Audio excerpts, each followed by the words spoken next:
প্রিয় বন্ধুরা, জসিম বিশ্বাস টিউটোরিয়ালে আপনাকে স্বাগত জানাই। আজ আমি যে ভিডিওটা নিয়ে এসেছি, এই ভিডিওর মাধ্যমে যেসব মহিলাদের বিবাহিত হয়ে গেছে কিন্তু ভোটের ছবি এখনও ট্রান্সফার হয়নি, স্বামীর ঠিকানায় যদি আপনি ট্রান্সফার করতে চান বা স্থানান্তরিত করতে চান, তাহলে আপনি কিভাবে অনলাইনের মাধ্যমে ফর্ম ফিল আপ করবেন, আপনার ভোটের ছবিটাকে কিভাবে স্বামীর অ্যাড্রেসে আনতে পারবেন। তো আমি আমার ভিডিওর মাধ্যমে সেই প্রসেস আপনাদেরকে দেখাবো। আমার ভিডিও না টেনে প্রথম থেকে শেষ পর্যন্ত দেখবেন, আপনারা খুব সহজেই বুঝতে পারবেন কিভাবে আপনার ভোটার কার্ডটাকে স্বামীর ঠিকানায় পরিবর্তন করবেন। প্রথমে আপনি আপনার ভোটার যে ওয়েবসাইটটা খুলবে, এই ওয়েবসাইটটা সাইন ইন করে নেবেন। সাইন ইন করে নেওয়ার পর যদি আপনার রেজিস্টার না থাকে বা সাইন আপ না করা থাকে, সাইন আপ করে নেবেন মোবাইল নম্বর দিয়ে বা ওটিপি দ্বারা সাইন আপ হয়ে যাবে। তারপর আপনি আসবেন নিচে 8 নম্বর ফর্মে, এখানে ফিল ফর্ম 8, এই 8 নম্বর ফর্ম আপনাকে ফিল আপ করতে হবে। আপনি এটাতে প্রথমে ক্লিক করবেন। ক্লিক করার পর এখানে একটা পপ আপ আসছে, application for self others elector. আমি এখানে আদার ইলেক্টরে ক্লিক করছি।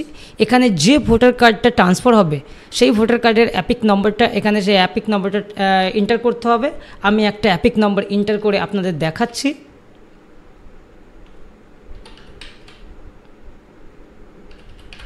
আমি একটা অ্যাপিক নম্বর এন্টার করলাম, এবার আমি সাবমিট করব। সাবমিট করার পর অ্যাপিকের যে ডিটেলসটা আছে, নম্বরের নাম, relative name, serial number, AC place, part number এবং স্টেট শো করে দেবে। তারপর আপনি কি করবেন, নিচে যে ওকে বাটন আছে ওকে বাটনে ক্লিক করবেন। ওকে বাটনে ক্লিক করার পর এখানে দেখুন application for shifting of residence, correction of interest in existing electoral role, issue of replacement EPIC without correction and request for marking as person with disability. এখানে দেখুন এক একটা অপশনের এক একটা কাজ আছে। প্রথমটা শিফটিং আছে, তারপর আপনি কারেকশন করতে পারেন। দ্বিতীয়টা আপনার ভোটের ছবিতে যদি নাম ভুল থাকে, ডেট অফ বার্থ ভুল থাকে, চাहे রিলেটিভ নেম যদি ভুল থাকে, ফোন নাম্বার যদি আপডেট করতে চান, সমস্ত কিছু এই correction of interest in existing electoral role, এইটা ক্লিক করে আপনি কারেকশন করতে পারেন। ধরুন আপনার ভোটের ছবি হারিয়ে গেছে, আপনি সেই ভোটের ছবিকে হাতে কীভাবে পাবেন, issue of replacement with EPIC without correction, এটাতে ক্লিক করে পারবেন। তো আমি কি করব, এখন আমি যেহেতু ট্রান্সফার করব স্বামীর ঠিকানা, আপনার ভোটার কার্ডটাকে স্বামীর ঠিকানায় কীভাবে ট্রান্সফার করবেন বা স্থানান্তর করবেন আমি সেটা দেখাবো। তো প্রথমে যে শিফটিং অফ রেসিডেন্ট আছে সেটাতে ক্লিক করব।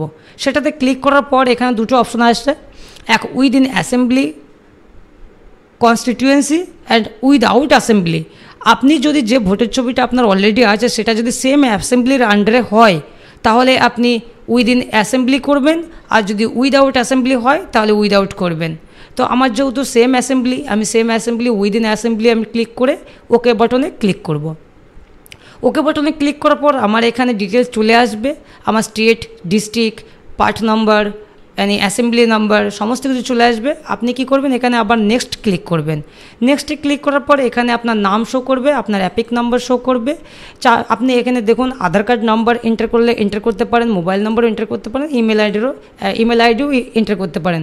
এগুলো না করলেও হবে, ম্যান্ডেটরি না, আপনি চাইলে করতেও পারেন। তারপর আবার আপনি নেক্সট করবেন। তারপর আপনি নিচে আসুন, যেহেতু আপনি শিফটিং করছেন ভোটের ছবিটা, স্বামীর অ্যাড্রেসে পরিবর্তন করবেন। এখানে দেখুন application for shifting of residence, তার মানে আপনার স্বামীর যে ভোটার কার্ডের অ্যাড্রেস আছে সেই অ্যাড্রেস, মানে আপনি যে স্থানান্তর করতে চাইছেন, অ্যাড্রেস পরিবর্তন করতে চাইছেন, সেই ঠিকানাটা, যে ঠিকানায় আপনি পরিবর্তন করতে চাইছেন সেই ঠিকানাটা এখানে এন্টার করতে হবে।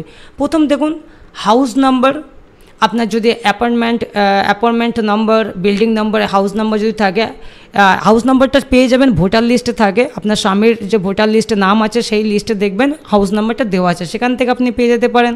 না এন্টার করলেও সমস্যা নেই, এখানে নো করে দিলেও সমস্যা নেই, আপনি চাইলে এন্টার করতে পারেন। তো এখানে এন্টার করবেন হাউস নাম্বার। তারপর আপনি স্ট্রিট, এরিয়া, লোকালিটি, মহল্লা, রোড, আপনি কোন রোডে আপনাদের যে এরিয়াটা আছে সেটা কোন রোড, মহল্লা, সেটা এন্টার করবেন।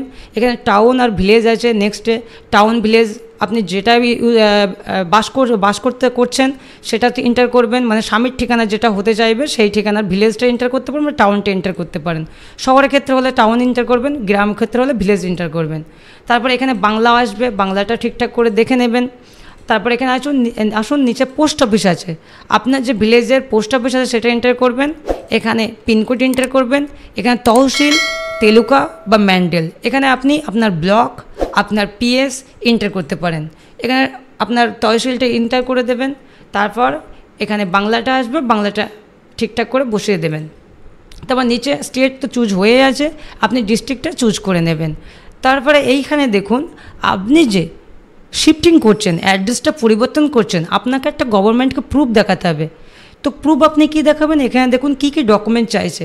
এক হচ্ছে ওয়াটার, ইলেকট্রিসিটি, গ্যাস কানেকশান বিল, তারপর আধার কার্ড, কারেন্ট পাসবুক, যদি স্বামীর ঠিকানায় কোনো প্রুফ থাকে, পোস্ট অফিসের বই, ব্যাংক বই, যে কোনো ব্যাংকের বই যদি থাকে আপনি সেটাও দিতে পারেন। যদি আপনার পাসপোর্ট হয়ে থাকে পাসপোর্ট দিতে পারেন। রেভিনিউ ডিপার্টমেন্ট থেকে ল্যান্ড উইনিং রেকর্ড থাকলে রেকর্ড দিতে পারেন। বিভিন্ন কিছু এখানে আছে, যেগুলো আছে সেগুলো দিতে পারেন। যদি ম্যারেজ সার্টিফিকেট থাকে সব থেকে বেস্ট। অ্যানি আদার ডকুমেন্টস, আপনি ম্যারেজ সার্টিফিকেট এখানে অ্যানি আদার সিলেক্ট করে, যদি ম্যারেজ সার্টিফিকেট থাকে তো ম্যারেজ সার্টিফিকেট স্ক্যান করে নেবেন বা মোবাইলতে করে আপনারা ছবি তুলে নেবেন। তারপর এখানে ডকুমেন্টসটার নাম লিখে দেবেন। যদি ম্যারেজ সার্টিফিকেট দিয়ে থাকেন তাহলে এখানে ম্যারেজ সার্টিফিকেট দেবেন। যদি লিঙ্ক সার্টিফিকেট আপলোড করে থাকেন তাহলে এখানে লিখে দেবেন লিঙ্ক সার্টিফিকেট, পঞ্চায়েত থেকে যদি লিঙ্ক সার্টিফিকেট দেওয়া থাকে, বা আদার্স কোনো ডকুমেন্টস হলে, যদি আধার কার্ড ট্রান্সফার হয়ে থাকে তাহলে আধার কার্ডটা দিলে আরও ভালো।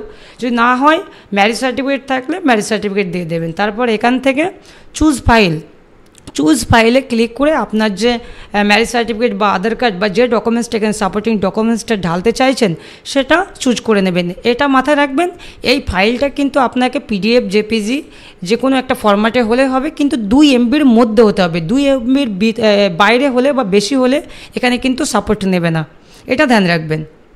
তারপর নিচে আসুন, এখানে প্লেস, আপনার যে প্লেসটা মানে আপনার স্বামীর ঠিকানার যে প্লেসটা, সেই প্লেসটা গ্রামের নাম, আপনি যে সিটি থেকে যান সিটির নামটা বসিয়ে দেবেন। তারপর আবার নেক্সট করবেন। এখানে যে ক্যাপচাটা আছে এই ক্যাপচাটা সঠিকভাবে যেমন যা ক্যাপচা আছে সেটা এন্টার করে এখানে প্রিভিউ অ্যান্ড সাবমিটে ক্লিক করবেন। প্রিভিউ অ্যান্ড সাবমিটে ক্লিক করার পর আপনার ডিটেলসটা ঠিকঠাক আছে কিনা একটু দেখে নেবেন। দেখে নিয়ে সাবমিট করলেই আপনার ফর্ম ফিল আপ কমপ্লিট। আপনার ফর্ম ফিল আপ কমপ্লিট, সেটাকে আপনি ডাউনলোড করে নিতে পারেন, একটা প্রিন্ট করে রেখে দিতে পারেন, রেখে দেবেন। তো বন্ধুরা, এইভাবে আপনারা আপনাদের বিবাহিত হয়ে গেলে, আপনারা যদি বিবাহিত হয়ে যান বা যেসব মহিলা বিবাহিত হয়ে গেছেন, স্বামীর ঠিকানায় আধার ভোটার কার্ড ট্রান্সফার করতে চাইছেন, এইভাবে আপনারা ট্রান্সফার করতে পারেন। আর একটা কথা হচ্ছে, এই যে হার্ড কপিটা বা যে ফর্মটা প্রিন্ট আউটটা বার হবে, এই প্রিন্ট আউটটা আপনারা এক কপি প্রিন্ট করে আপনার যে পাড়ার বা এরিয়ার যে বিএলও আছে, আপনাদের ভোটার ছবির দায়িত্বে যে বিএলও আছে ওনার সঙ্গে কন্ট্যাক্ট করে নেবেন। ওনাকে জিজ্ঞাসা করবেন, যদি জমা দিতে বলে তাহলে জমা দিয়ে দেবেন ডকুমেন্টসের সাথে। জমা দিলে পরবর্তীতে আপনার ভোটার কার্ডে ট্রান্সফার হয়ে যাবে। তো বন্ধুরা, আজকে আমার ভিডিও ছিল এই পর্যন্ত। যদি আমার ভিডিও ভালো লাগে অবশ্যই আমার ভিডিওটাকে লাইক করবেন, শেয়ার করবেন, আমার চ্যানেলটাকে অবশ্যই সাবস্ক্রাইব করবেন। ভালো থাকবেন, সুস্থ থাকবেন।